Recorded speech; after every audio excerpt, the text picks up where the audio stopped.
100 smart cities where the quality of urban life and will be addressed by providing clean and suitable environment. And then we have the so-called Amrut, the Atal Mission for Rejuvenation and Transformation of 500 cities in the country. And Housing for All. This is Pradhan Mantri or Prime Minister's Awas Yojana, that is for housing for poor and those slum dwellers in cities. Swachh Bharat, to provide clean India. And then Hriday, to protect all the heritage sites. And then rural development. So these are some of the important mission activities the Government of India has put in place. And we see that in this particular slide, how NRSC, ISRO is contributing to meeting these mission objectives by contributing to the list of programs that we have been actively involved in. For example, National Urban Information System, that is where about 152 cities are being equipped with state-of-the-art technologies being used for generating geospatial database. And then Amrut, the Atal Mission for Rejuvenation and Transformation of Urban Areas, is addressing 500 cities with all geospatial layers of relevance being mapped at 4,000 scale using high-resolution satellite data. And then helping the urban local bodies to generate the necessary master plans such that the implementation take up on those areas. Then we have the built-up our urban sprawl mapping in India. Then regional plan preparation for 2021 for the National Capital Region, that is Delhi and its surroundings. Then Smart City Mission, building 100 smart cities. Again, geospatial technologies are making a big contribution in that area. Swachh Bharat Abhiyan, towards a cleaner India, as I mentioned earlier also. What role we have been playing, I will be showing in a couple of slides later. And the Pradhan Mantri Awas Yojana, which is for housing for poor. Now, taking a look at the National Urban Information System, it is being implemented by ISRO as well as Survey of India, Department of Science and Technology, and then Ministry of Urban Affairs and Housing and Urban Affairs. So it is basically a hierarchical urban geospatial database generation with various thematic layers, numbering about 12, including plus about 4 base layers of transport network and such information. So out of these 152 towns or cities, the categorization is something like metro cities are the ones that have more than 10 lakh population. Class 1 cities are having more than 1 lakh population, and so on. So the satellite image forms the main input that helps in generating various thematic layers, as you are seeing at the bottom of the slide. And a part of that one is shown for a detailed information. So various thematic information is being generated using the satellite data of high resolution. And you can see the distribution of these towns across the whole country and how it is trying to cater to the prioritized cities and towns. This is an example to show you what kind of thematic layers are being generated that helps in urban planning, infrastructure development, and e-governance. This information is being made available through the ISRO geoportal called Bhuvan, and where any user can access and use such data in their application. So this is the information about the ISRO Bhuvan for National Urban Information System. It has the main features that tell about the what data is existing, specific to towns, its administrative boundaries, and ancillary data collected from the local bodies, and it is being constantly updated. And then how this information can be accessed using GeoWeb app is being provided for citizens' view, town-specific view with authentication being done by the concerned officials at the urban local body levels.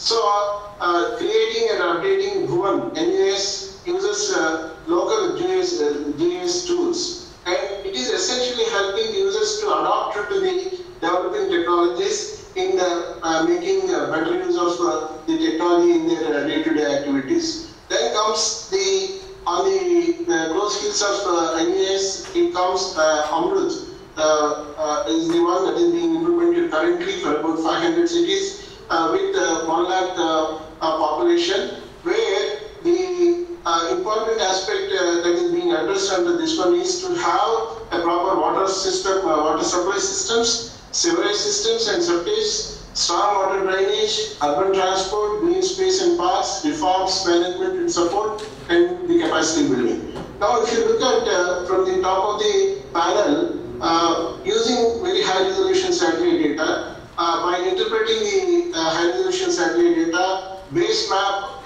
with various land cover classes are being interpreted, mapped.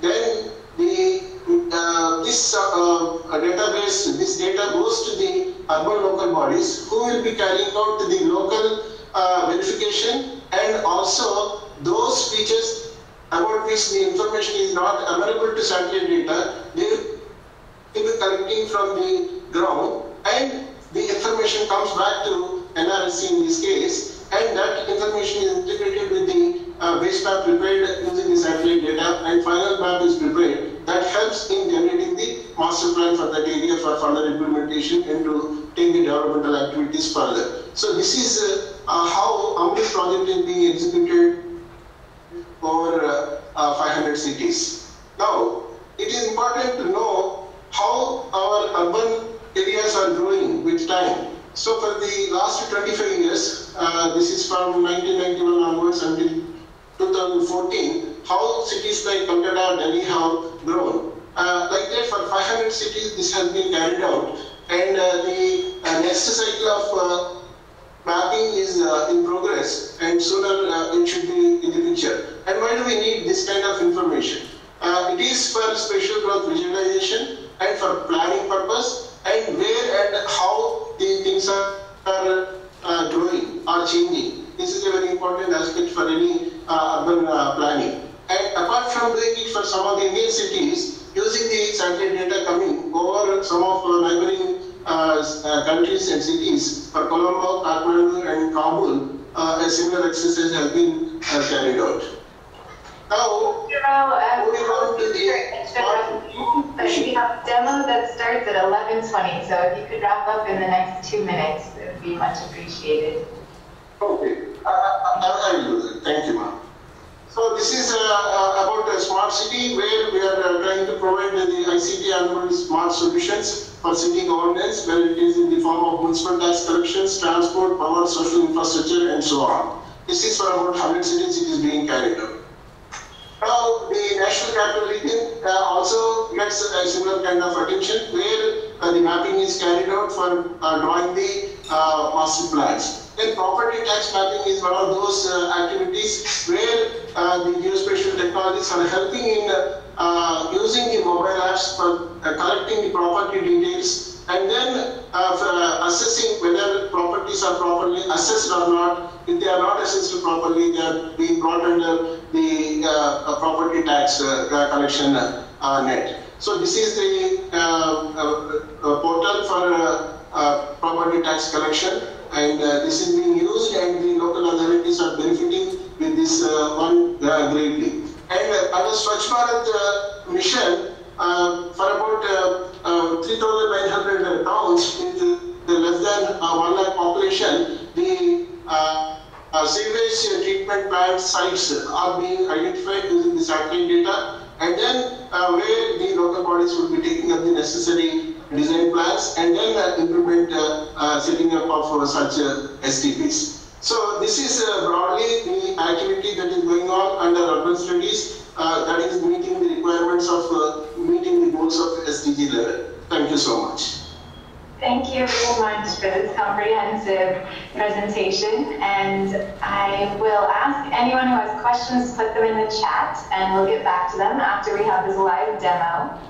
And I will now hand it over to the GISTDA team in the Space Innovation Park, and they can let us see this live demo.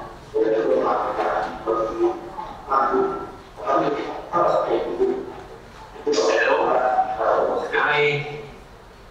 This is Tosawat. I'm very grateful to be here.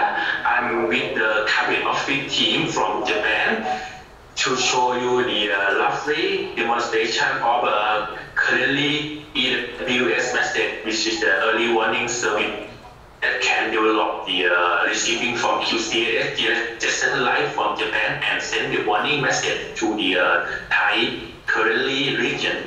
We are in the SKP. So at first, I would like to invite Mr. Satoshi Kukure to introduction about the lovely QCS and EWS method in general, to overview, and then will follow by the demonstration of EWS method, and then followed by the proof of concept of demonstration for each our contestant team. So please go ahead, Mr.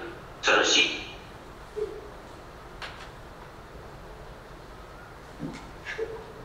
Good morning, distinguished participants. I would like to express my gratitude for GISTDA's and also UNESCAP's collaboration with us to organize MGA Rapid Prototype Developing Challenge 2020. So MGA Rapid Prototype Developing Challenge started in August. We provided recorded video lectures and conducted several remote workshops to create excellent audio and system design and related to unfortunately, we cannot the challenge day due to COVID-19 current situation. Originally planned yesterday and today, it postponed in 2021. Alternatively, we set up the test message transmission through QGIS ARTSA satellite today. Our GISTDA colleagues, the team led by Tosawat-san, will show the demo to receive the actual EWS early warning service message from the QGIS satellite. So I would like to request Tosawat to show the demo. So yeah, I hope successful demo and yeah, it provides a good understanding for how a QGIS early warning service works. Tosawat-san, please start demo.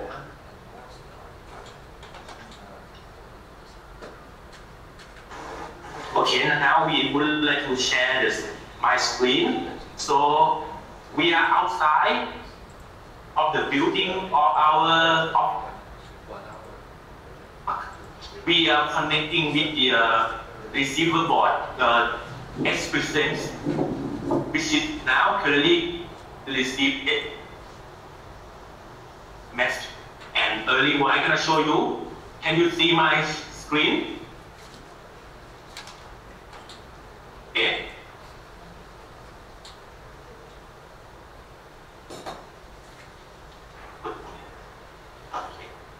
Can you see? Yes. So this is a general. Okay. Okay. We cannot see the screen yet. Stop sharing that. Oh, yeah.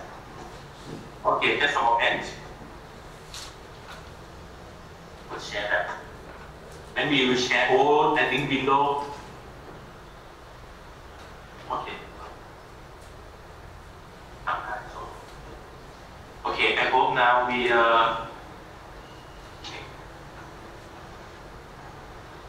okay, this is that's a lovely idea. We connect the exhibition board to Arduino, and then we show it EWS messages. So as you can see, we are able to receive some kind of the warning, and you can see the legend warning in Thailand. This is the demo message called like sorry.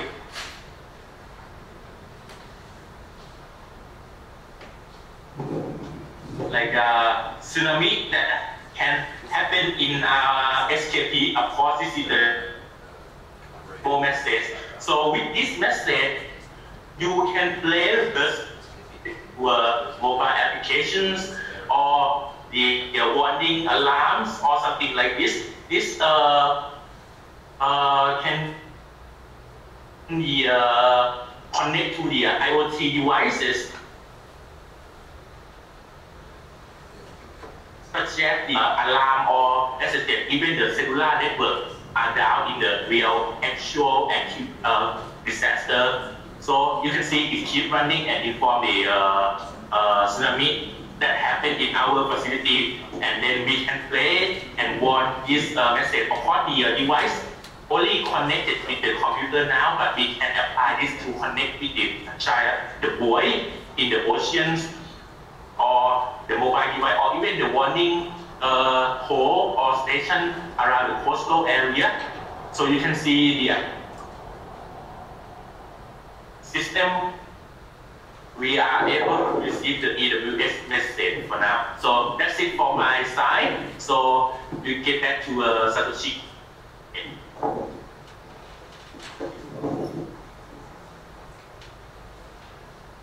Do you have any questions?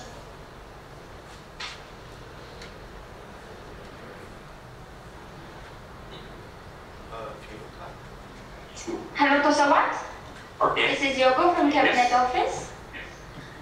If you can open your camera, how about sharing the Espressen's device with everyone, and then they can feel how you are connecting with the PC. Yeah.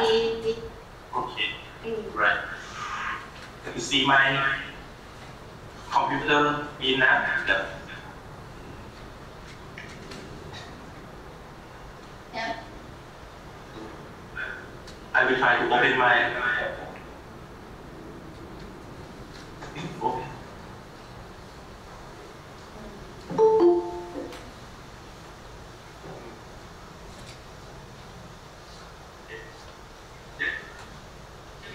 Okay, let me connect it to the other device.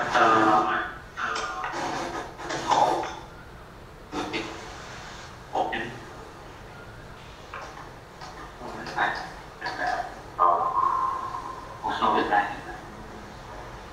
Okay, in the meantime, I think Mr. Karen.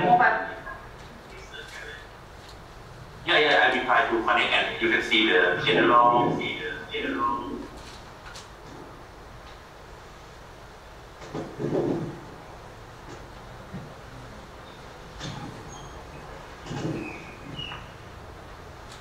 Great. And yeah. This is the board that we received from Tony, and then able to receive the EW and that show the display in the screen just minutes ago. Device is capable to connect it with other extension board, which is the IoT board or extension board from carrier, mobile carrier, to send the warning message directly to the mobile device or even the alarm message. So you can do a lot with the Arduino coding. So in general, can you see the overview of the applications? Okay. We have a question here in the chat of how to send in the local language. Sorry? There's a question in the chat about how to send the messages in the local language. Okay, let me hit chat.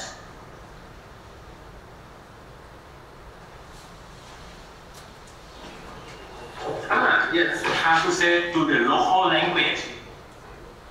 And we be more. Of course, we have the decoding in the English version, so of course we have to connect with the Thai disaster center or the relay party to inform or create some additional decoding program. But I think for currently now there's no create some script from the gaming that can decode into our own language in the future. So that is not a big problem for us.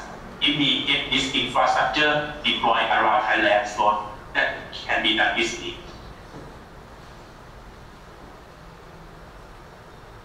Let me. Now we are working with the. Cost. Yes.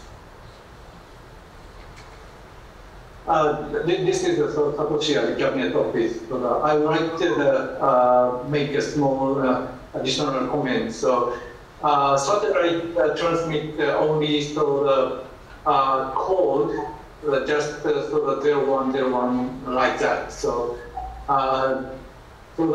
this device received a signal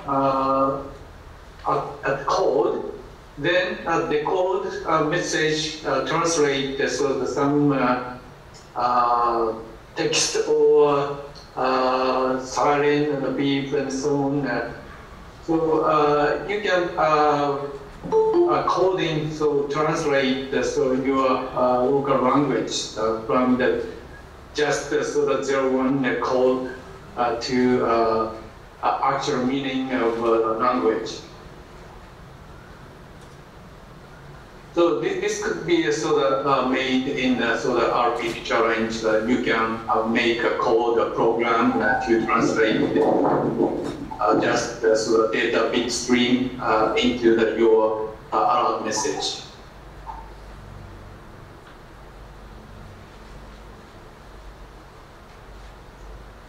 Okay, so go ahead. So the Tosa-Watson, please. Okay. So before passing to the participant of our contestant from this project RPG challenge, I will see summary that this device is very helpful. It has all built-in.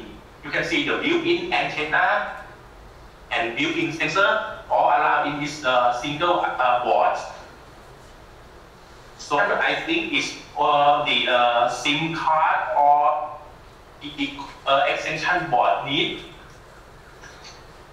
then we good to go for the early model in Thailand. So that's it for my demonstration.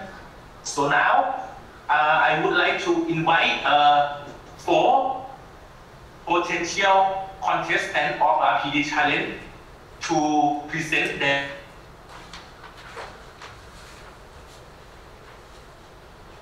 EWS message, starting with Mr. Papu. Hello, good morning. Please, Mr. Papu, can you present the... Okay. Yes, Mr. Tosawa, thank you very much. Okay, so I'm going to share my screen now.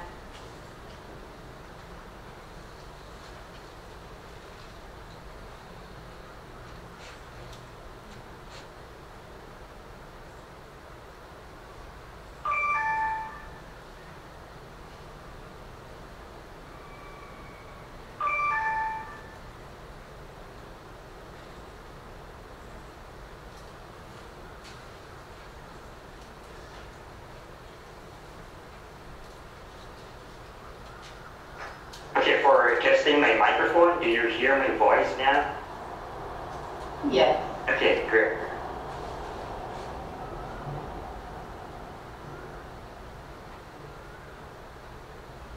We don't see your screen yet.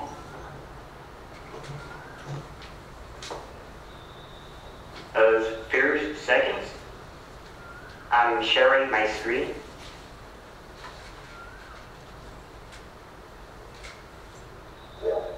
We also have your backup presentation, so if you find a trouble for sharing the screen, we can help and share this your presentation for my PC. Okay, yes. Okay. Please share the screen for me. Okay, just a moment.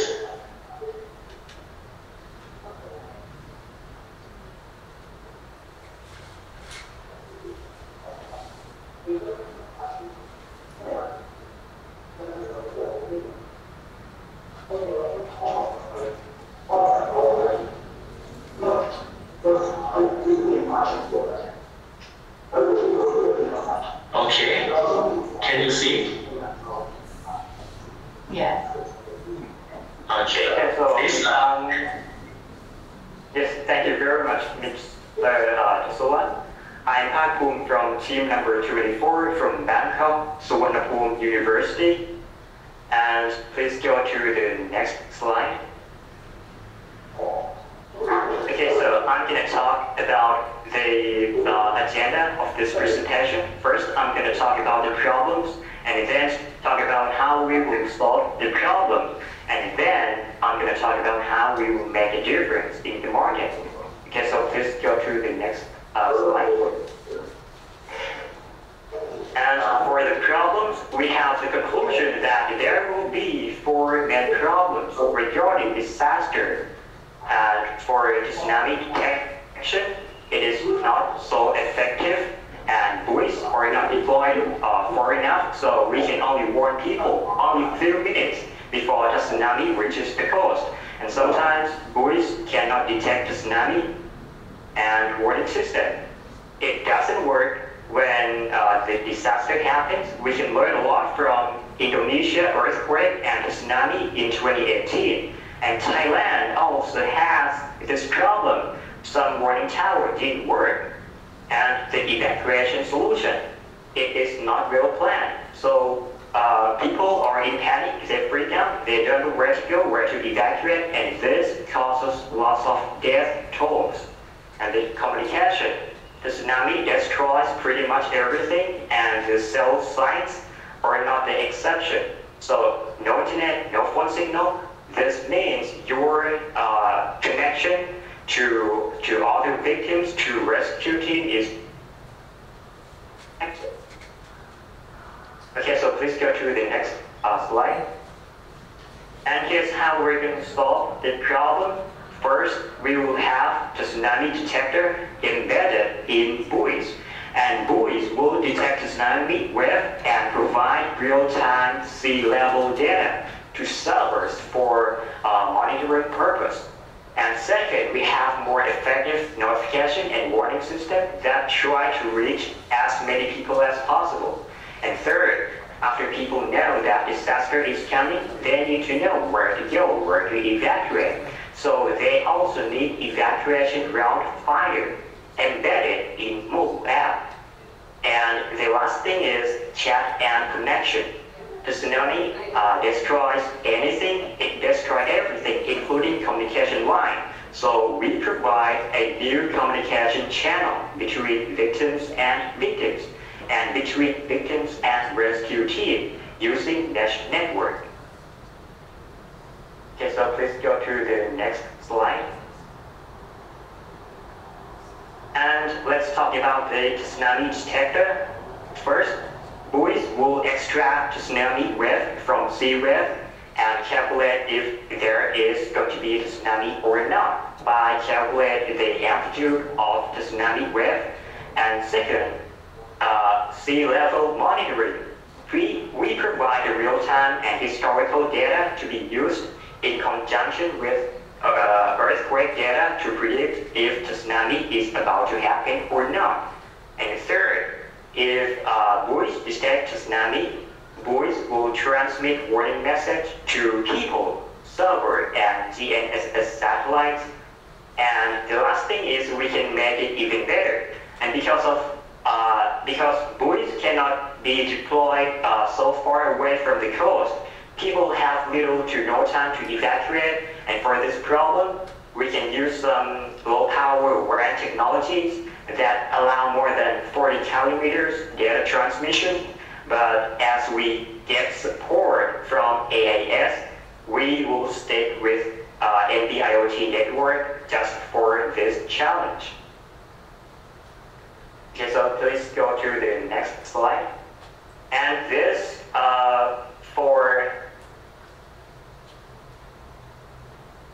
for the notification system, we provide many channels for people to get notified.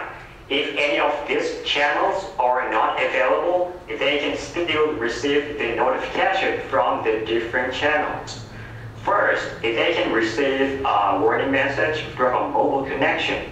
It is done over peer-to-peer connection. It is a mesh network communication for a warning system. It utilizes any of these methods: BLE, Bluetooth, Wi-Fi direct, Wi-Fi access point, depending on which method is available at that moment. And second, they can also receive the warning message from GNSS satellite, voice, and server through data transmitter. And they can even receive warning directly from our server through push notification. Okay, so please go through the next slide.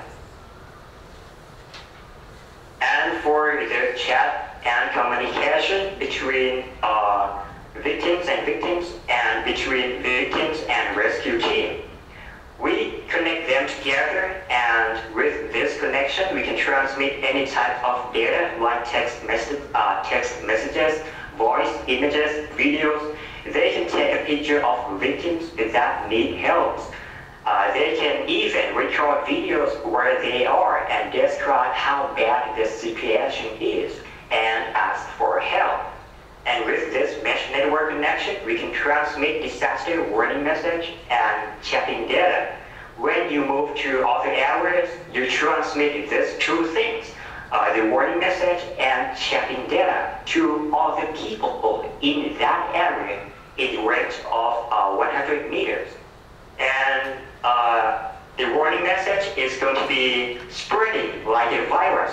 And we use the idea of coronavirus in a good way. We can learn a lot from coronavirus, and we use this idea to warn people about disaster. Okay, so please go to the next slide. Our app has evacuation route finder feature, because when people know that the tsunami or a disaster is about to happen, they need to know where to evacuate.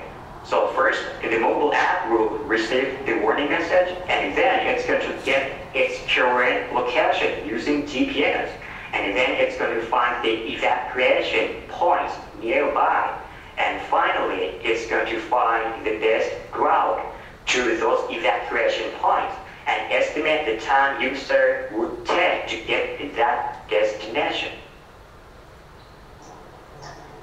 Sorry to interrupt, but if you could finish in the next minute or so.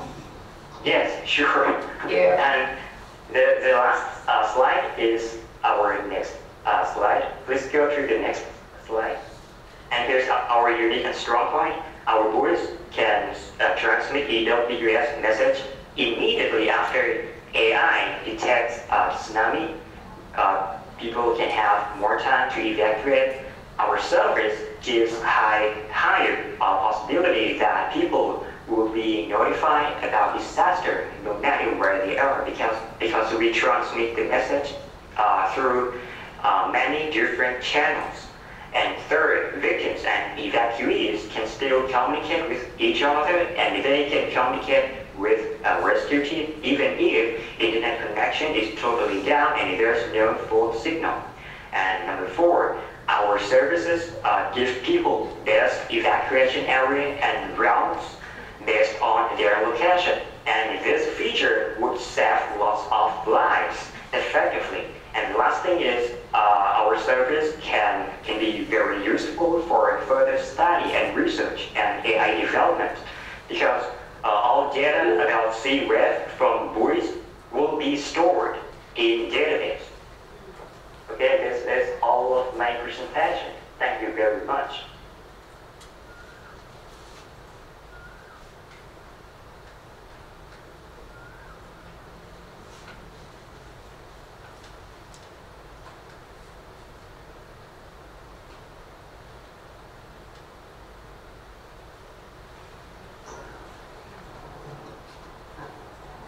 very much. I think we had a question, but we're quite short on time. And is there an example where the system has already been in operational mode? We are in the development mode. Okay, thank you. Thank you very much. So I'll invite the next presenter and remind of the 5-minute time frame. Okay. Right. I would like to invite Mr. Ivan Fernandez Rodriguez and Mr. Stan Roland to have a presentation of the Sentinel system, the another contestant of RPE. Please welcome. Thank you very much. Thanks a lot for the introduction. As said, we are Team SG Navi. I hope you can see me or at least hear me. Yes. Okay, I'm going to try and present the screen now.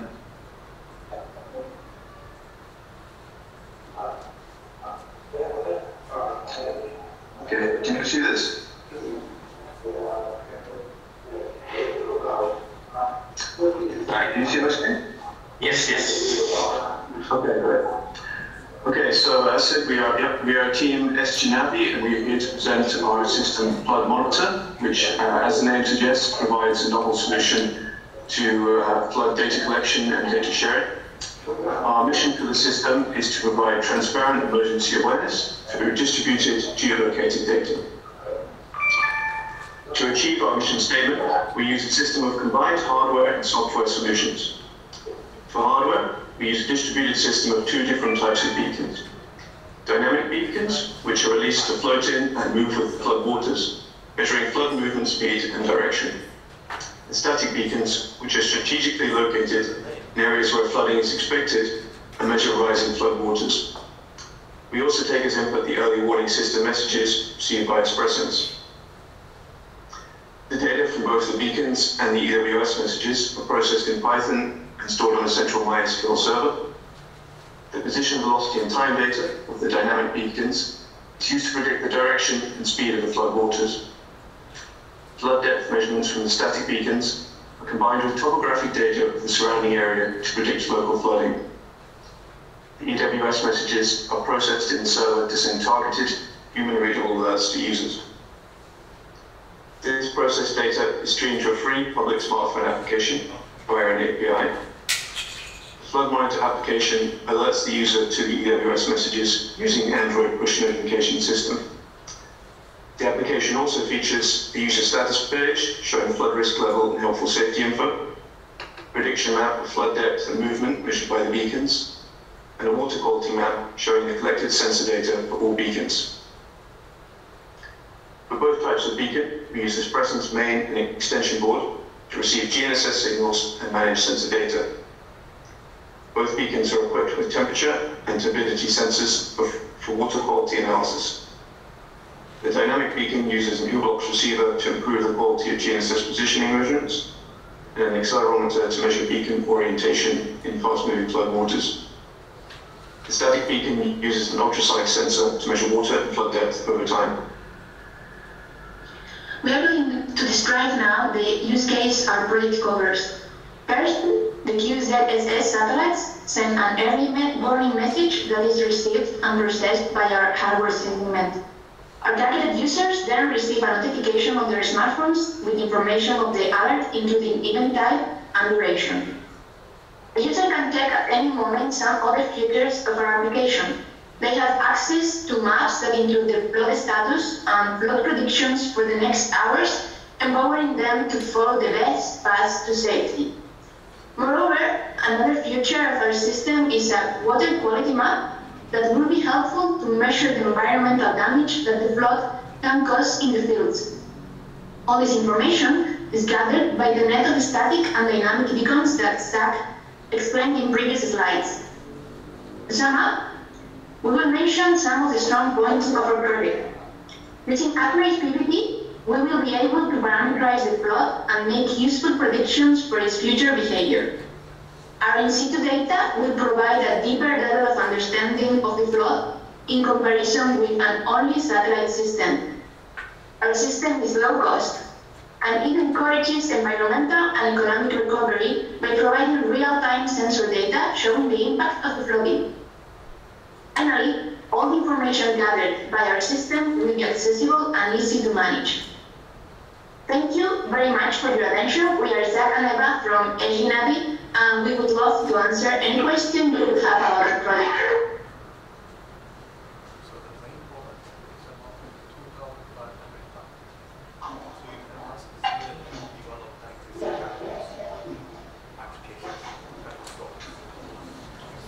Okay, so do you have any questions before we move to the next speaker?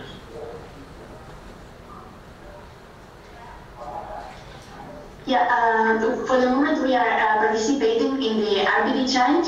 So we have some parts of the project, well, I'm replying to the question about if our project is already developed somewhere. For the moment we are in the development phase, but we already have some parts of the project working, such as the reception of the early warning message, or some parts of the pass through our server and application. So, for example, some of the images you could see in the use case are already prepared. But as I said, we are in this phase of development for the RBD challenge, so we are still working on it.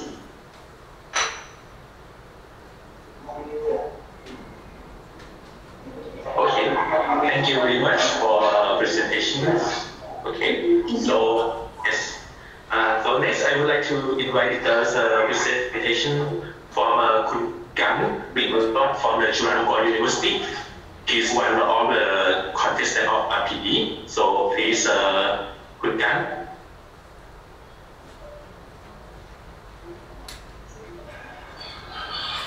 Yes, could you hear my voice? Yes, yes. Hello. Okay, good morning everybody. I'm going to share my slide right now.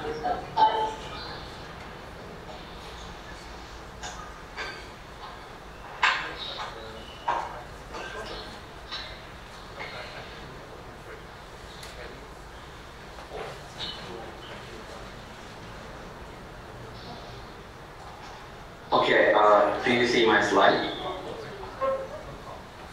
Yes, yes. Okay, cool. So, I just start. Good morning, ladies and gentlemen. My name is Tan Long. I'm the leader of the team Curfew Dome Flooding Early Warning System. We would like to present the informative and timely response system. So here's our content, right? First, we present about problem, solution, our product, our ideal location where could be placed on Thailand, and our draft business model, who is our stakeholder. So here is our team. It consists of electrical engineer and survey engineer, and also me, the risk and disaster management. So for the introduction, I would like you to see just some video, short video of our flood in Thailand. How does it look like?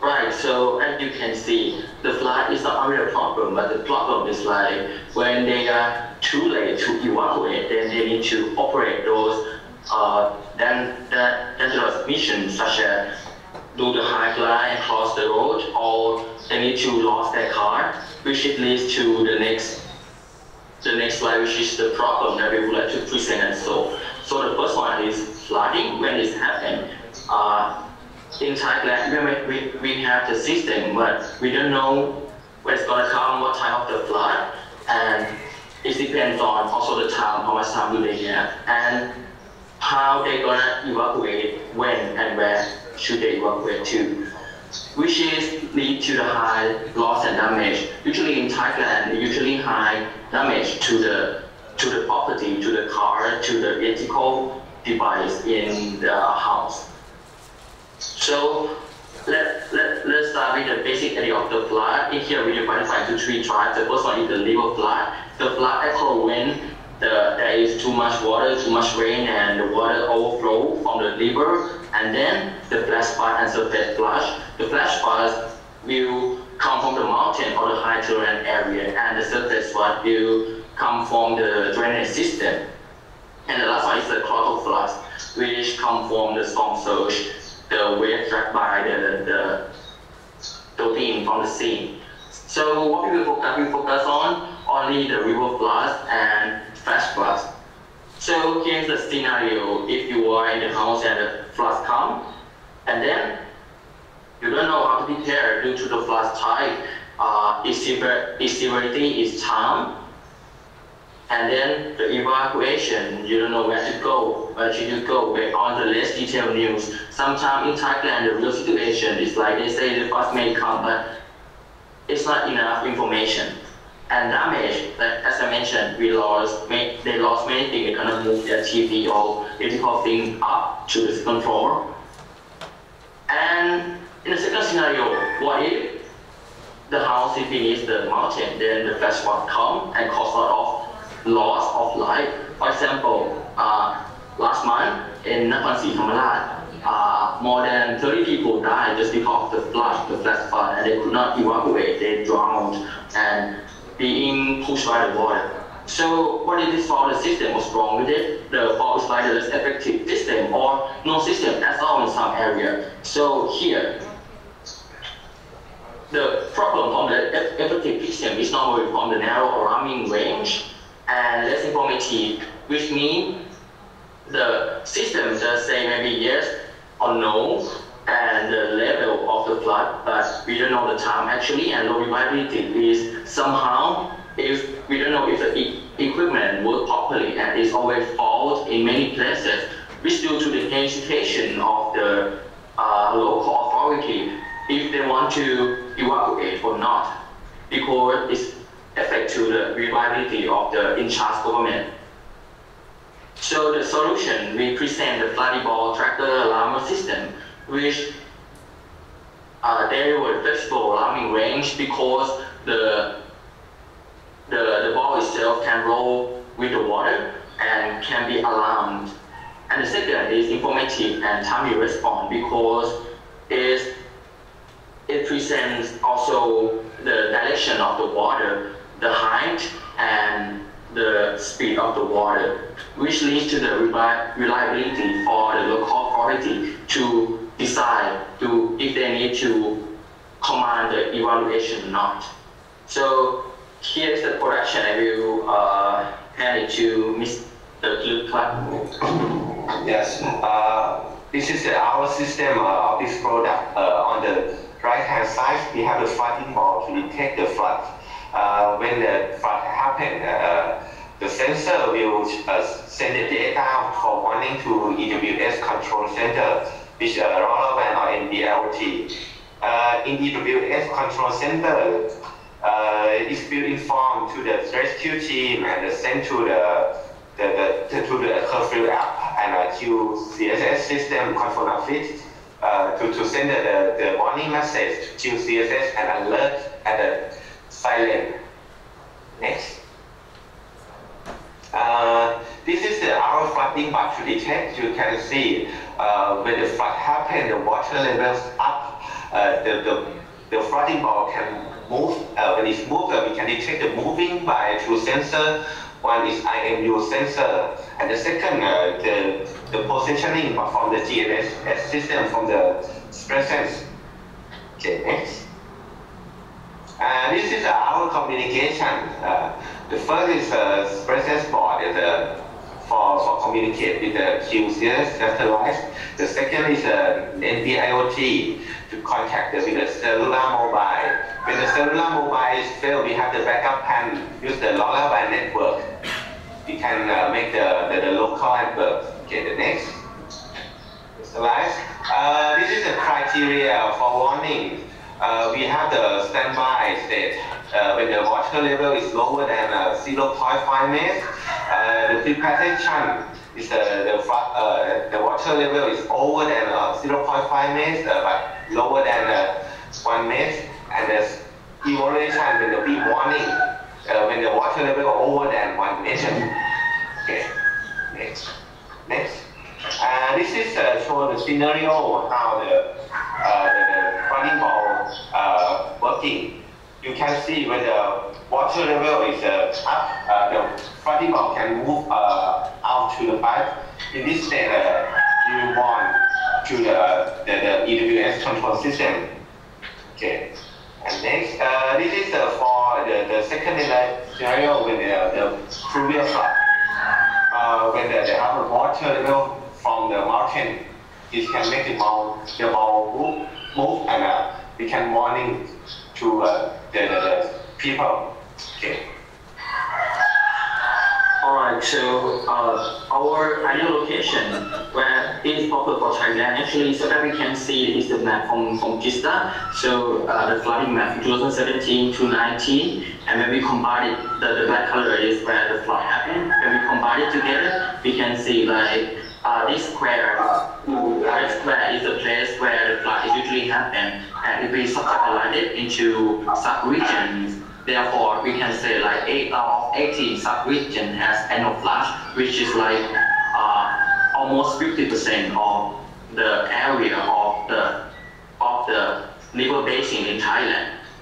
So, and here's the interesting case study with you. For example, Sukhotha is a place where the river flood occur, and Wanatani is also the same type. But here in the Nakhon Sathamarat is the example case from the flat flood.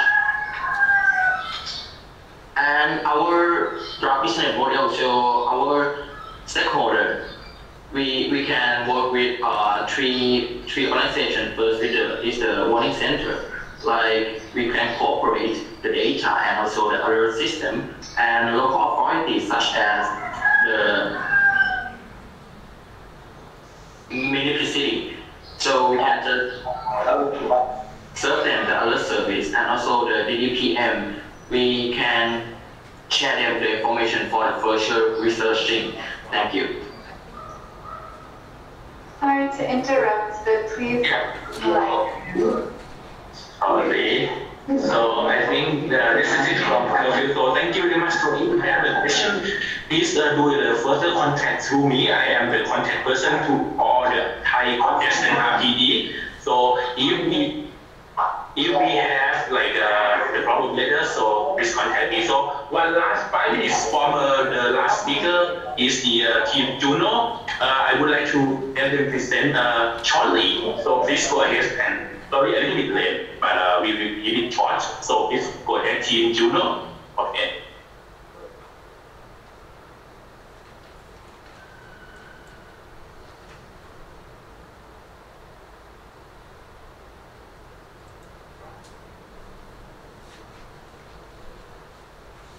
Hello, team Juno. Please go ahead,ครับ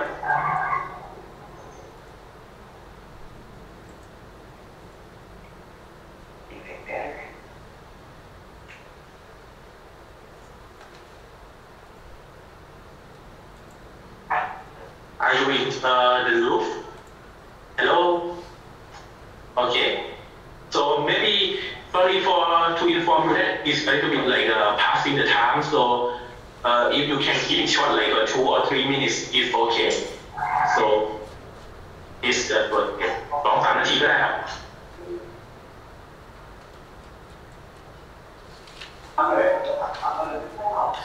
Hello everyone. We are Juno. Okay. My interesting early warning is about flash flood early warning. We will use 4 sensors for this work. Okay, the first is velocity sensors. We will collect data for the velocity when the water flows normally, and during heavy rains as a base for forecasting flash flood. And then the second is hygrometer sensors. We will place hygrometer in the earth area and find the normal base of. If there is too much, it will send information to the board. The third is rain gauge sensors. When there is continuous heavy rains, which if it exceeds the normal base, it will send data to accumulate. The last one is EC sensors, which before the after flash flood, there will there will be a difference in the color of water. We will use the sensors, which if the water becomes unusually turbid, it will send information to the board. Okay. So 2 weeks ago, we are busy in term for software work. The work not moving forward as expected. We will start working seriously after this become because we have just received all the information about the software and coding. Okay, thank you. Okay, thank you very much. That's all for the RPD challenge. So if you have any questions, please further contact me. So I think now we are finished presentation.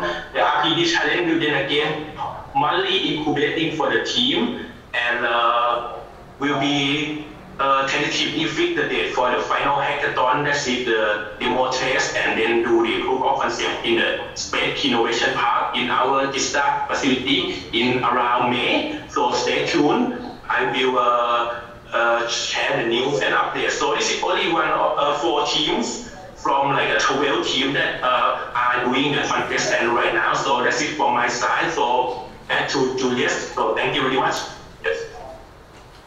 Thank you very much, and thank you to all of those contestants who shared their ideas and all the hard work they've done these past weeks and months. It looks like you got lots of questions and some interest from some others who are here today to learn more, so congratulations. We're going to move on and continue with our morning agenda. And we're switching things around a bit from the agenda you might have seen, but to accommodate everyone. And now we're going to move into looking at more AI and machine learning. And we are going to get a presentation from Mr. Sankar Vyas at ARTSA Digital Advisory on a reality check of AI in the AEC industry. So I hand it over to you. Thank you, Juliet. I hope everybody can hear me. Yes, I hear you well. I'm sharing my screen. Are you able to see my screen? Not yet, but sometimes it takes a minute to load. Okay. Now it's loading. You able to see my PowerPoint? Yes, I see it now. Okay, fantastic. I'm conscious that I have 15 minutes been given, so I will just skim you through lots of interesting presentation this morning. I'm going to just go into a little bit a higher level of why are we doing with all these kind of technologies and what is the real purpose, and then the volume of data is actually going to exponentially increase more. Do we really have the capacity to really process them, and how could we create more intelligent models? So I'm just going to pick up several examples that at Arrow that we are deploying from various use cases, and I'll basically take care of it. Engineering construction industry has always been rule-based. It's been there for the last 5,000 years. And we also need to reflect the fact that the construction industry and engineering industry are getting older. The average age difference has increased to 9 years now, as compared to probably what was 5 years, like 10 years ago. Because they were always process-based and procedure-based driven, and they also worry that when they are signing something, they are liable. People can die. That's a serious responsibility. So they are also always very conservative in how they apply the technologies. And a lot of talk about AI. Today you can see several startups will say, or even the bigger companies say, we have AI. And if you could ask them to explain what is the AI in this, people will say like that's AI. And that's really not how AI works. If you do not know what kind of data set that you feed in, what kind of the algorithms that you're trying to train this machine, it is not going to be an AI. It's just going to be a lot of calculations and formulas that you can do in an Excel file or a bit more relational database itself. So AI is a bit of hype, probably because of the venture capitalists, the amount of investment that's coming in and all those things. So we'll just take a quick step of what is AI. Generally, people say like, okay, I feed in this picture. Yes, we know this is cat because we were taught it is a cat. But the machine doesn't understand the cat itself. If you see this particular picture, I intentionally make a spelling mistake. I'm not sure how many of you identified the spelling mistake here in feature extraction. it's because we have been trained to know how to spell feature and how to spell extraction. So similarly, a computer needs to be trained of how a cat looks like, whether it could be in black color, gray color, white color, it can have fur, it can have tail, a lot of features that we need to train the computer so that in future, when you actually upload a cat, it can actually do a correlation and predict that this with 80% confidence, this is a cat. So a machine learning or AI simply doesn't work when Microsoft or IBM or anybody says that you upload all your data and we can do a magic and we can give you an answer. It's really much more complex than that. So AI works with a lot of stuff. Basically, we are trying to collect a lot of data from environmental data, spatial data, or from natural data, buildings data, and we work in lots of these kind of industries. And the amount of data is really huge. And this is why it's so important to process and filter these data at the source level, which we call edge processing. So the edge processing actually kind of filter a lot of data. It kind of brings you a bit more information into the cloud before the AI machine learning can perform it. And then you will have finally the insight.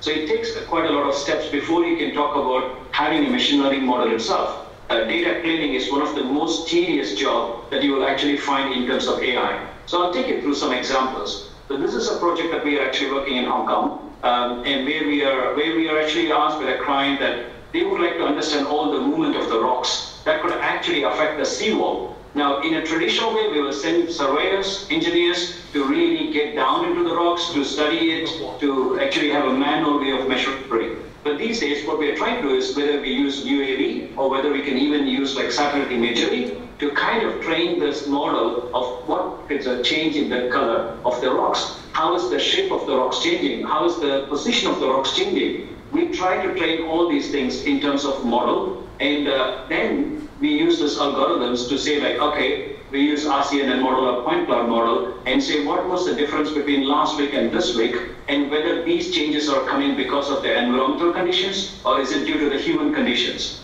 So those things will actually, these are how we train the data into the shape, into the size, into the positions, and from there we actually could have a result in future of what are the changes. Basically, we're using all this data to understand about the change behavior and whether we should actually inform the client in advance that you need to strengthen your seawall. Do you need to do something more in the ocean to prevent any kind of damages there? So that's kind of a first example. The second one we also use in brownfield identification. Now, brownfield itself is actually having a lot of definitions, and there is no one single definition in Hong Kong. But interestingly, the client actually asked us, one of the key problems in Hong Kong, I'm not sure how many of you are familiar with Hong Kong. Hong Kong is not only concrete jungle, but we also have a lot of villages in the border. And in these villages, sometimes you find like illegal cemeteries. People just literally build cemeteries. Sorry, I'm hearing the echo. I'm not sure from where is it coming. Hello? Yeah. So illegal cemeteries are found in these villages, and also illegal containers, coaches are found in these places. Normally, the government officers need to go visit them in actually person. So we actually did a project with them by trying to first define what are the different kind of industries that's actually there in terms of brownfields. And we used data from UAV, we used the Intelsat, the satellite imageries. We trained these data over like last 5 years data. We actually take the data and we label each and every data of what this kind of environment looked like from space. And from there, we say there's a change detection of what it was last week, previous week, and now. And that is actually another application. Now, the Hong Kong government officers, they don't need to go visit them in person. They're actually using this kind of, and most of these data are free data from the satellite imagery, because you don't need to have a real-time data. You don't need to have a very high accuracy data for these kind of stuff. We can still capture up to like 20 to 30 meters square of information, and we use the spectral wavelength to do the reflection analysis to understand what are the concept of these kind of storages and threat operations. And now this is being used by the government, as I said. This is like a web portal wherein like all the data that we actually capture from the satellite and the UAV will be uploaded. And from there will be analytics done to classify the land use and change detection. And the officers will get an alert based on which they will take their respective actions. But this took at least 2 years plus, to train the data to come with a reasonable accuracy. we are talking about into more buildings now, facades, which is basically the glasses, aluminiums, and everything that you find on the building. On the right side, he's my colleague, and he always spends at least 4 months in a year just hanging outside the building, just to inspect every single glass, aluminium panels to see whether there's any defect.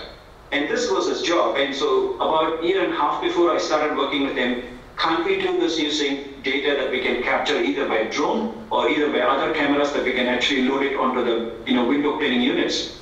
And so we started doing this project a year and a half. We are just in the beginning stage, I will still say. Today we have anywhere about 60,000 images captured from Sydney, Singapore, Hong Kong, London. And we actually been training each and every image that we capture about what kind of effects are they, whether these come from because of the materials, environmental conditions, and why are they happening. We actually labeled these data.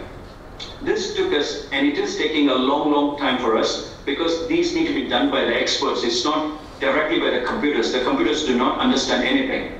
So these are done by our experts who inspect every image. And from there, this was sometime last year, we had about 21,000 images at that time. We tried to completely classify them from materials, what kind of defects do they have. The whole idea for us is that when we are trying to develop in probably next year, we want to deploy like a camera that is integrated with the laser sensors and other things that can capture the data either through 4G or 5G or LoRa. We can simply upload all these images being captured to our remote analytics in an AI engine on a cloud that could automatically give you a kind of certain confidence, and it can save a lot of time. And importantly, we don't need to ask our people to hang outside the building. So that is actually what we are trying to work in terms of AI model.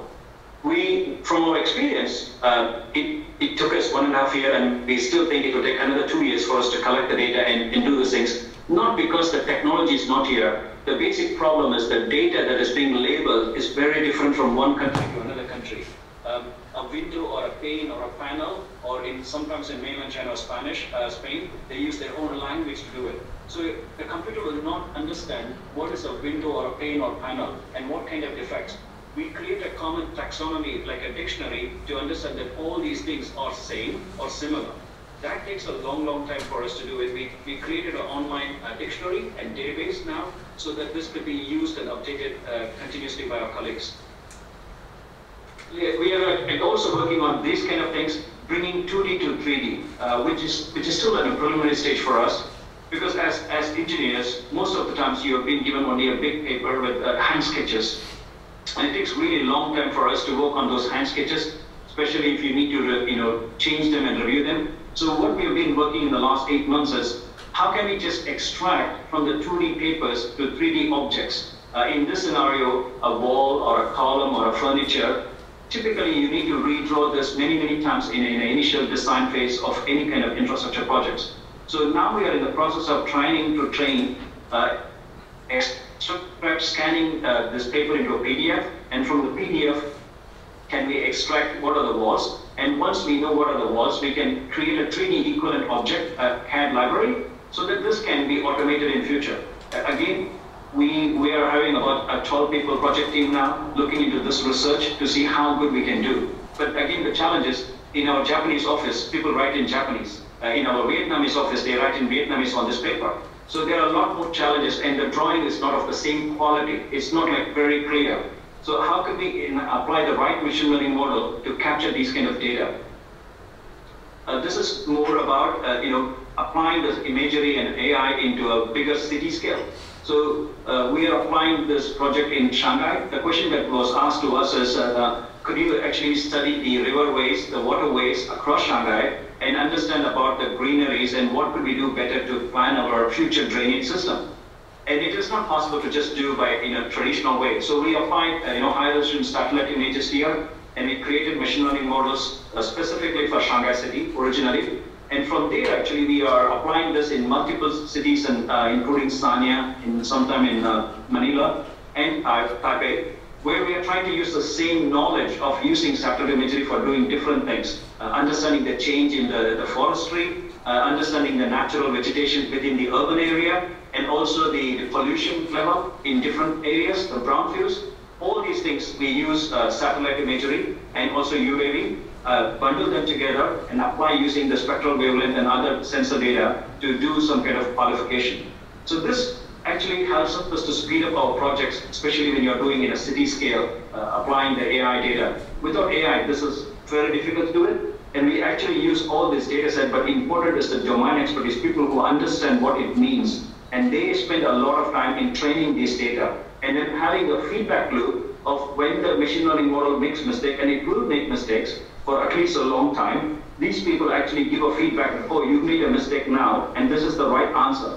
So AI important to have a feedback loop from the experts to teach the machine of how you could enhance and make it better.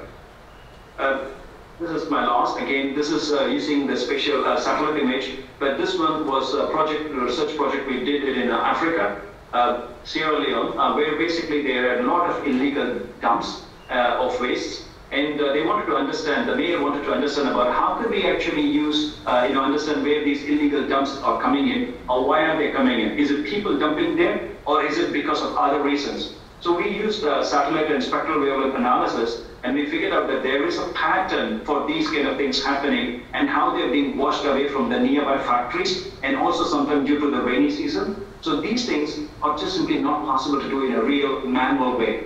And we are trying to use this to develop another internal research project right now to understand about the plastics that's floating in the ocean. One of our team, we have about 6 people working on this project right now, using the knowledge that we have in spatial satellite image analysis. How could you actually understand the plastic pollution? How could you understand about the waste floating in the ocean and rivers, especially in urban areas, how they are moving? And the idea for us is that if we can identify the source of these kind of waste from the nearby factories, then it could be useful for the insights from the governments to make policies around there. So again, the way we are trying to do is satellite imagery is free, at least to a certain level of resolution. So we're trying to use more on an open source and free base rather than flying a drone, because that's going to be much more expensive and it's difficult for emerging markets. So that's what we are doing in terms of AI. I'm quite happy to answer your questions. Great, thank you so much for sharing all of this info. Are there any questions? Do you have time for maybe one question?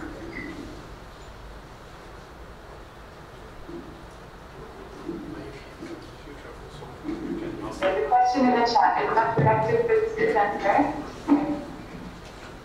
I'm not sure. I thought it's for the previous question. It might be.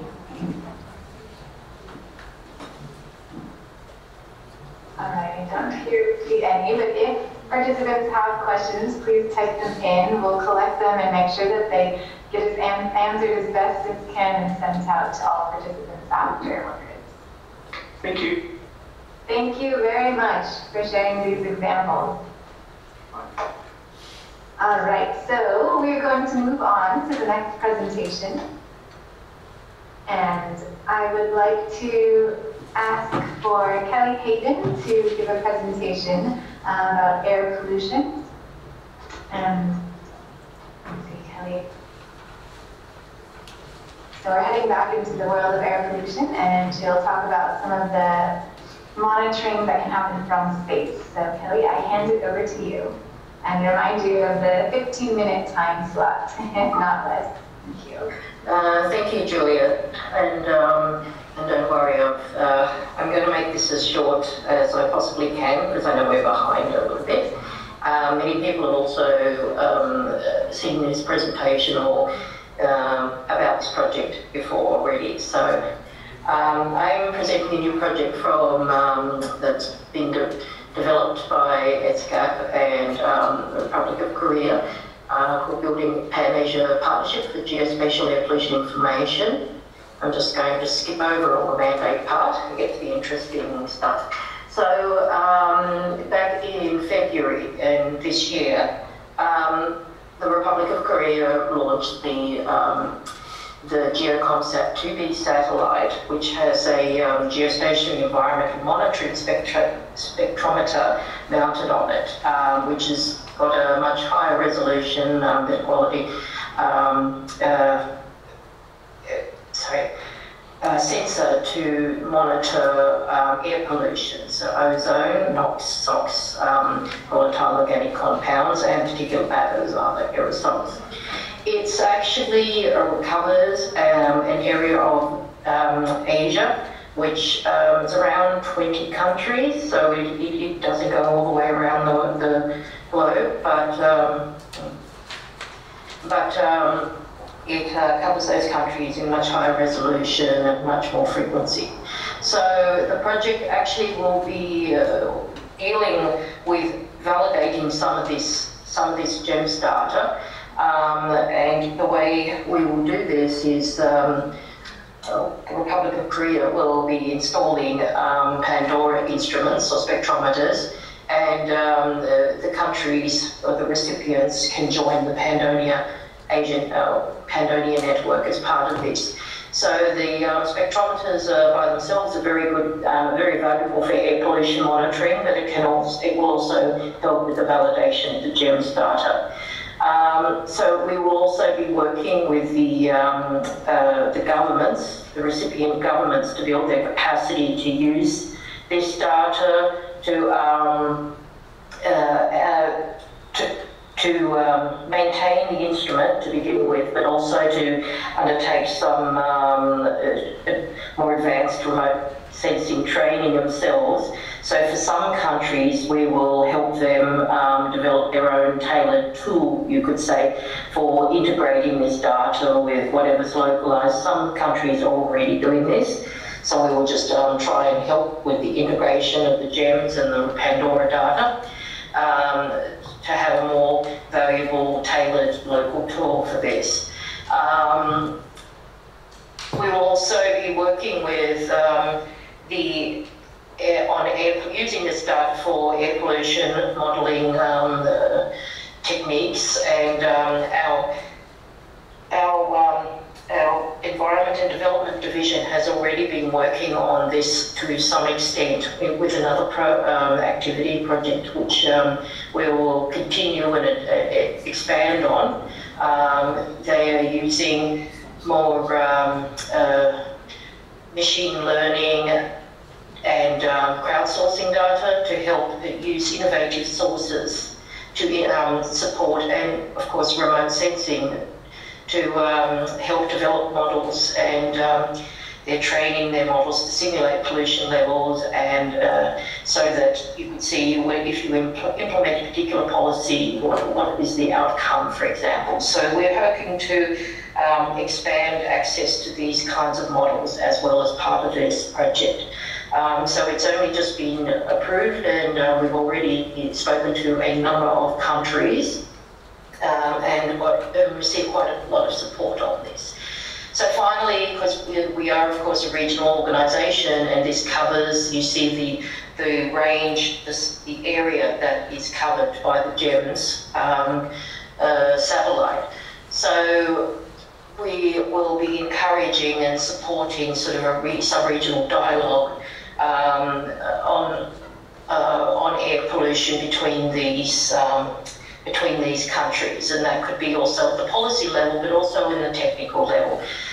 We have a number of countries who are a little more advanced, and they can join a scientific team or a partnership to help with building and working on some of the algorithms and whatnot to validate some of the GEMS data. So it's an exciting project that we are just starting now, and from 2021 we'll be taking it forward in much more emphasis. So thank you very much. That's all from me. Thanks. Bye. Thank you, Kelly. Are there any questions that we have from any participants? Don't see any in the chat, but I want to give a moment for anyone to ask a question.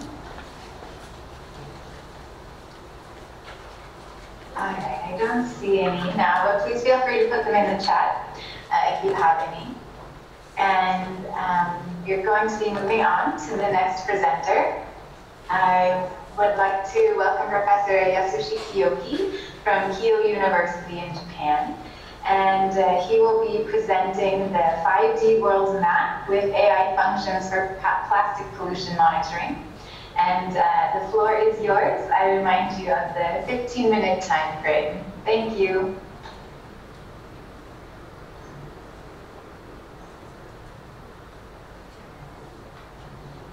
All right, we see your screen, but I did not hear your voice. Okay, hello. Great. Can you share my screen? Yes, we see the screen and can hear you as well. Okay, thank you. All right. Thank you, Patricia. I'd like to introduce about the new global database, including the AI function named the 5D world map system. So this project, this project organized between UNESCAP and Keio University and focusing on the plastic pollution. And this is an overview of the current our world. So we have two big spaces. One of them is physical and the other is cyber. How to integrate those spaces? This is an important issue current world. And the important technology focusing on the environment study is the SPA architecture. So 3 players must be included in this technology. So first one is the sensing, and second processing, and last one is the actuation. So 3 players must be integrated very sharply. And another aspect is the AI.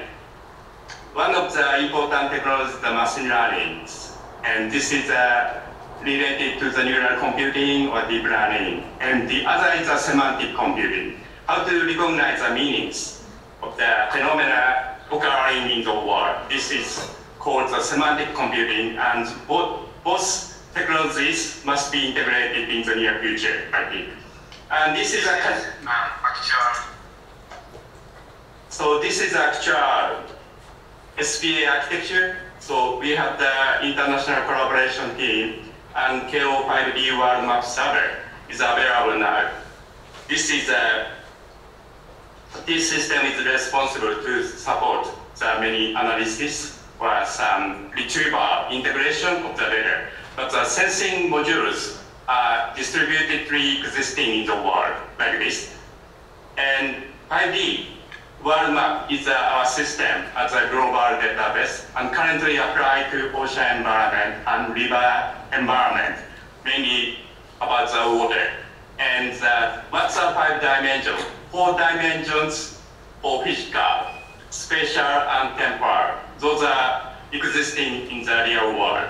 And the last dimension is the 5th dimension. This is focusing on the human brain. How many dimensional space we have inside of our brain? This is my question. And for example, 130 dimensions for color spaces and 2000 for the general terms. So multi-dimensional semantic space is existing in our brain. This is a big assumption. And nature and human brain are integrated in this system.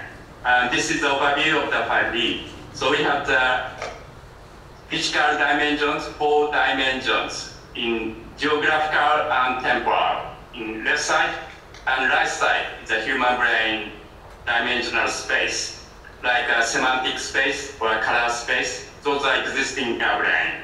And how to integrate them as a dimensional control. And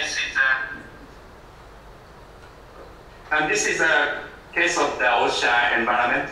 So we have many sensing devices, like a drone, submarine drone, or a spectral camera, and multispectral, hyperspectral, and satellite images. Those can be sensing modules, and those can be mapped onto 5D in the dimensional scope. And then deep analysis or image processing or AI functions are applied in this system, and then we can find out the important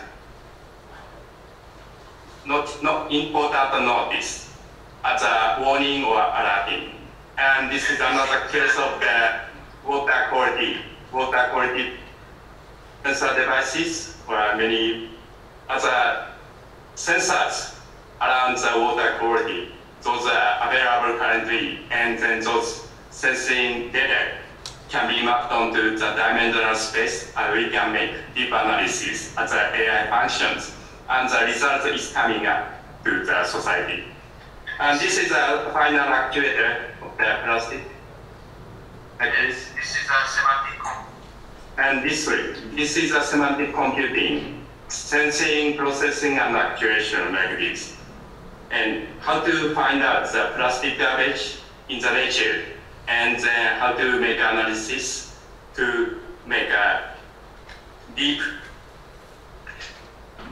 knowledge to indicate the actual actuation in the society. And this is the life of the plastic, life length of the plastic, and very long life length is for plastic garbage, and we have to take care of the plastic pollution carefully by using the system and actuators. And this is an overview of the 5D like this. So for example, you are interested in this situation. This is a case of the coral. Coral is input as an image, and this is a color images with a 130 dimensional information, and this is the input. And then we can find out the related images in the 5D world map and can be mapped onto the geographical world map.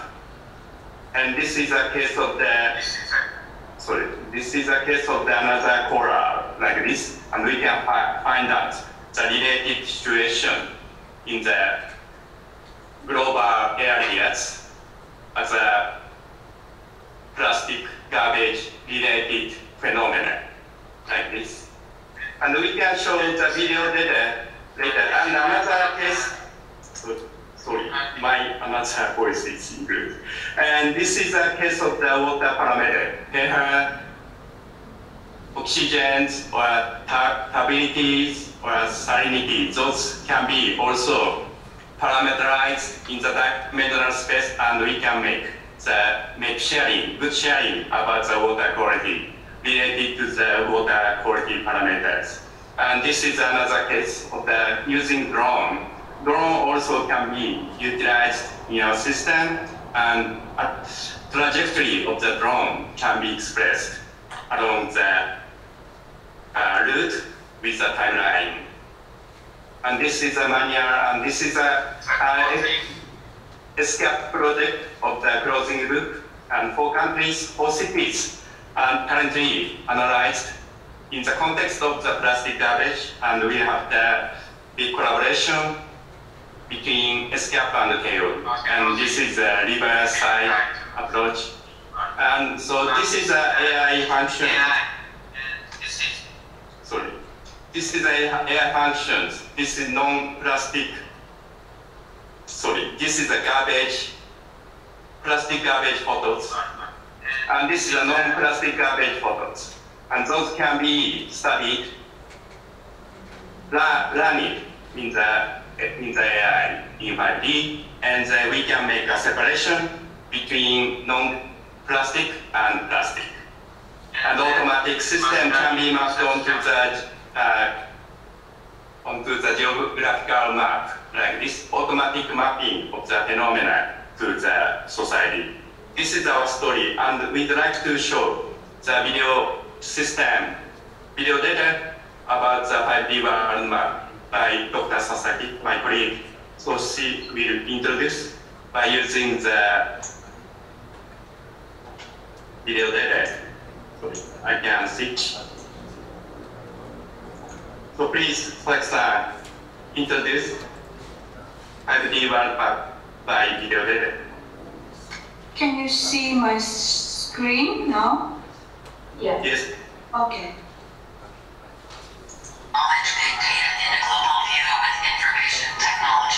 Can you hear the voice?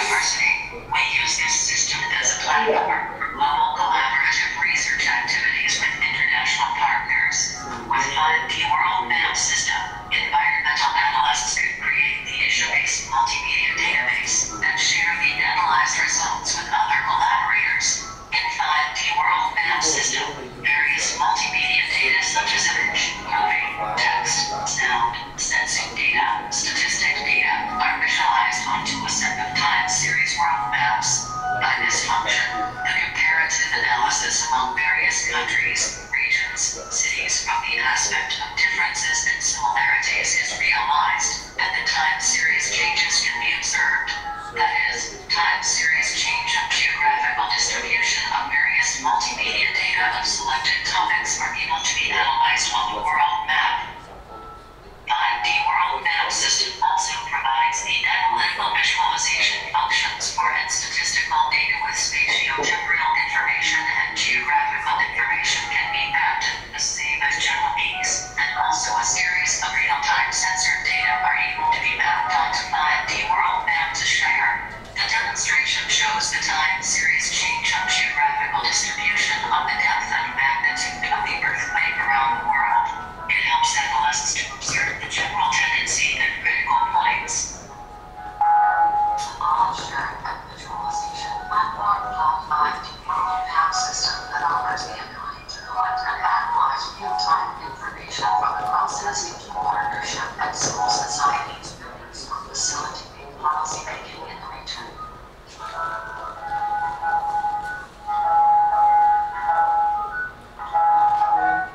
5D World Map System and the applications in the field of Agenda 2030 implementation is to integrate the analysis of sensing data into a knowledge-sharing system with multimedia data based on the framework of sensing processing actuation of cyber-physical systems that allow to acquire teaching-related data and perform analytical visualizations from multiple sites around Asia and Pacific region.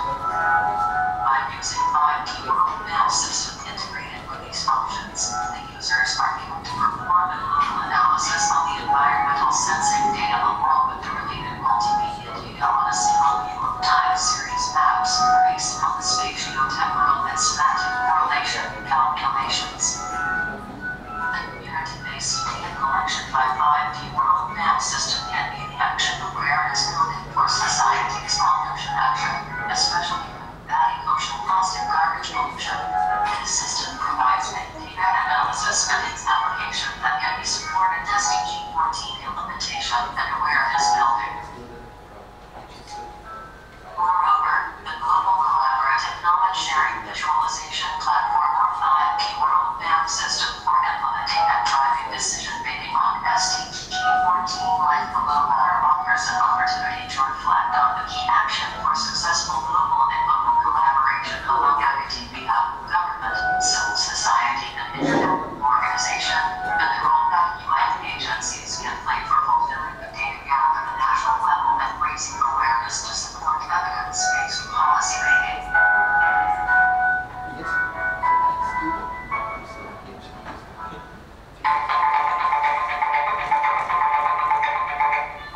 This study presents its in this method. This is another case using the drone monitoring about the agriculture.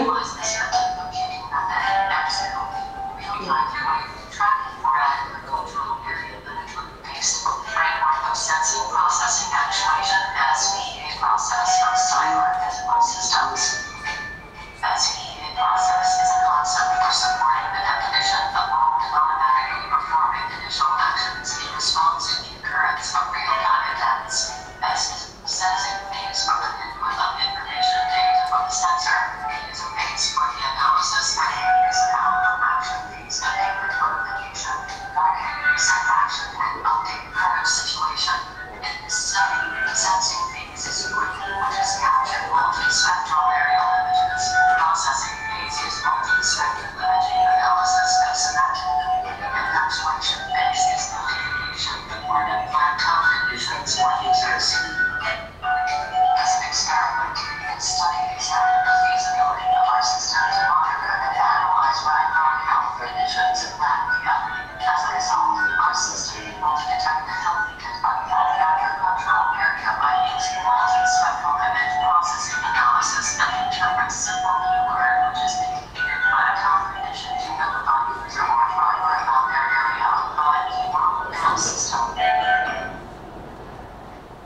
Okay, that's all. We introduced the application for the plastic garbage monitoring and agriculture monitoring. Thank you. Thank you for the attention. Thank you. Thank you very much for sharing this and this example and the 5D world map and the concept. Are there any questions? I don't see any in the chat. All right, so I know there's one more presentation between lunch, so I want to say last but not least, we're going to return to the topic of air pollution. And I would like to welcome Ms. Satawati Subachanananda from GISTDA to talk about the GISTDA Air Pollution Management Platform.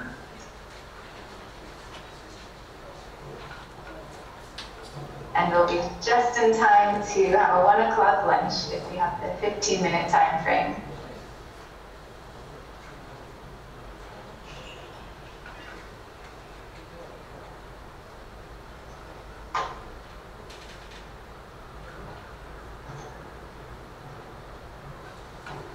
All right, we don't see your screen yet.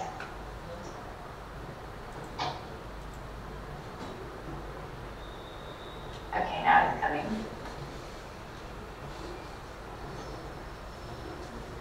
Great, we can see it clearly now.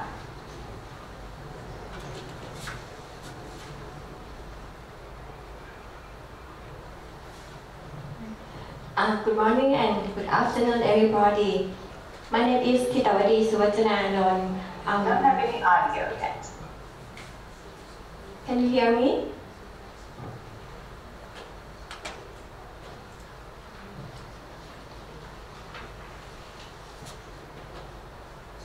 No, I can't hear.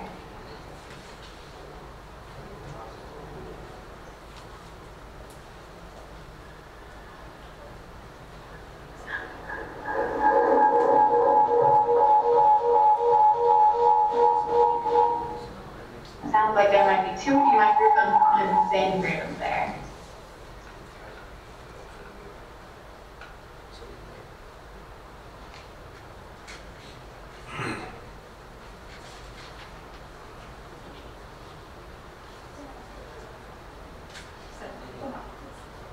Can you hear me?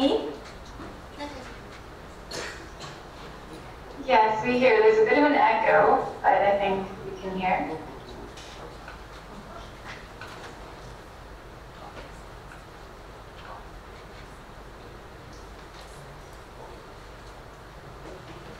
Good morning and good afternoon again. My name is Thitawati Suwachananand. I work for the Disaster and Environmental Division of GISTDA. Today I would like to present about the GISTDA platform for air pollution management in Thailand. At first, we start to study the air pollution together with the forest fire, which is the main cause of the air pollution of Thailand. So the mission of GISTDA on air pollution is first is the monitoring. We monitoring the haze situation from the satellite image and tracking the haze detection and distribution. And second, we processing and analyze the hotspot data from MODIS and VIA system. After that, we mapping the particulate matter PM 2.5 and PM 10 from the LOD data of the MODIS system and also from the Himawari satellite. Next, we have the publication and integration. We publish the information on website and the online media. And also we delivering the information to the local partner via the line application in the emergency situation. And we have the coordinate with the relevant agency in the command center. And the last, about the knowledge transfer, we have the spatial technology transfer to the other agency for air pollution management and also to solve the problem of the air pollution. As the concept to convert the satellite AOD to PM 2.5 to the AQI data or air quality index. From the map, you will see the map. You will see the map of the PM 2.5 from MODIS.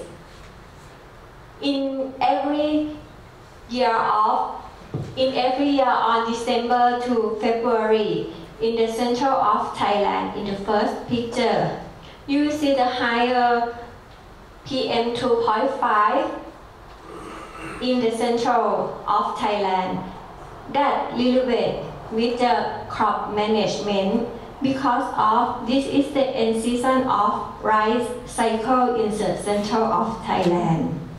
To the next picture, in February and to April in every year, it is the dry season of Thailand. The PM 2.5 will be high over the area that occur the forest fire, as you see in the northern parts of Thailand.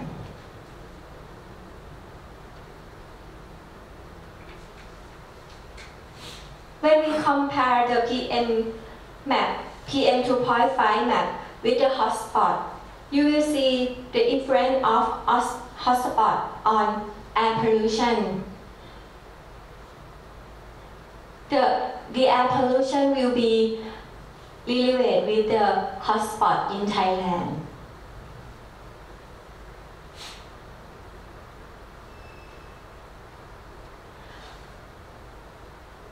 Now, after we have to analyze the PM 2.5 by MODIS, now we are developing the PM 2.5 in near real time in Thailand scale, based on the Himawari satellite under the cooperation of GISTDA and GISTDA University, Pollution Control Department of Thailand, and the National Research Council of Thailand to provide the PM Hari that will be help the people and the government to be setting the policy for the air pollution management. For the next step, we will focus on the PM 2.5 forecasting by integrating with the relevant factors such as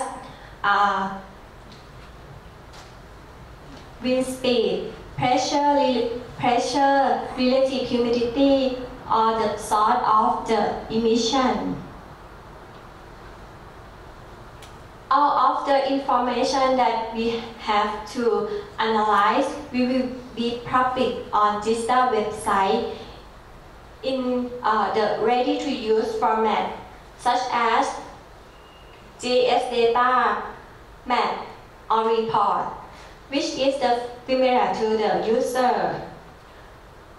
We will be provide both of the data of the forest fire and the air pollution, PM 2.5 and PM 10. And also the information we will be direct to the relevant agency, as I mentioned before.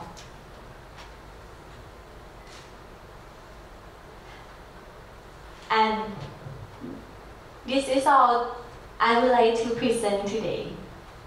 Thank you so much.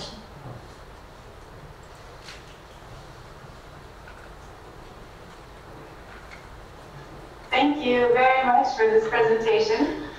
Are there any questions? I don't see any in the chat. Or there. Okay. Okay, thank you all for your patience with some of our technical difficulties and our slight delay. Oh. We have one question before I find. Could you please share, contribute this technique of how to detect PM 2.5 and 10 from MODIS and VIIRS?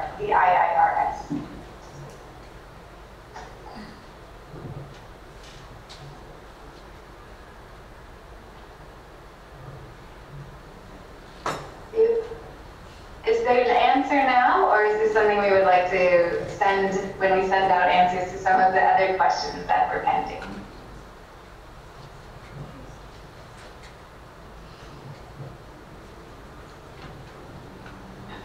It sounds like there's a silence. I'll say that's an answer. That's a question we'll send out an answer to with some of the others that were pending on air pollution and some of the other presentations. Thank you all for your questions and your active engagement, and to all of the presenters. And we've seen a huge array of how geospatial information and space applications can be applied for sustainable urban development. And I know there's more to come in this workshop in the next sessions. And I thank you so much. I learned quite a bit myself, and I hope that others of you have as well. And we'll send out presentations and links to recordings as well as answers to questions. And now I would like to hand back over to the facilitators there at GISTDA for some local announcements. Thank you again. Thank you very much, Juliet, for your being as a moderator for the session 1. And next, I would like to announce that we will break at 1 p.m. to 2 p.m. and we will start for the second session at 2 p.m. on the topic of drought management. Okay, see you. And for the on-site participant, I would like to invite you to take a group photo first at the first floor, and then we can move to the third floor to have lunch together. Thank you.